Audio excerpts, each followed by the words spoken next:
Max Verstappen is currently leading the F1 Drivers' Championship standings. Red Bull ace Max Verstappen is set to suffer a blow as the FIA have clamped down on the design of car floors. Verstappen has been in fine form this season and has a lead of 34 points at the top of the F1 Drivers' Championship standings. The current rules allow teams to have 2 mm of flexibility in the bodywork of the cars within the area defined as the plank. But, crucially, the rules only apply to 2 positions on the floor of the car, the leading edge of the plank and slightly further back.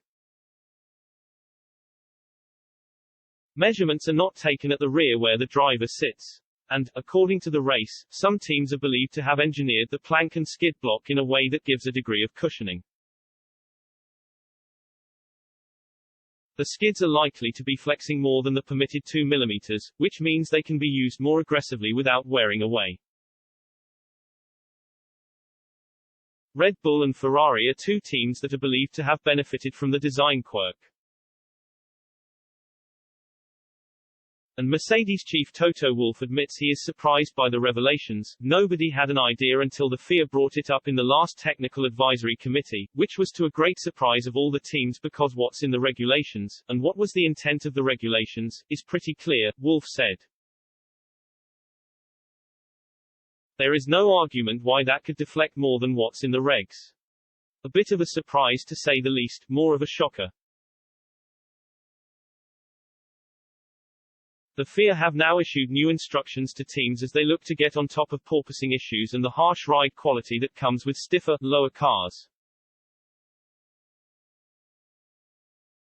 F1 teams have now been given a revised technical directive which includes a complicated metric that the FIA can use to measure acceptable levels of vertical oscillations. And Mercedes head of trackside engineering Andrew Chauvelin thinks his team will close the gap on Red Bull and Ferrari when the FIA have their crackdown. When it came to light, we realized there are opportunities we've perhaps not been taking or exploiting, he said. So it won't affect us in how we run our car. It may well be it affects our competitors and by virtue of that we move a bit closer. Meanwhile, Red Bull chief Christian Horner isn't surprised that the FIA are making the change. Well, obviously it's a key performance factor so you can understand why they're looking at it, the 48-year-old said. So it's something that, as the regulators, they are closely looking at, that there's no abuse of it. But it has to be subjective.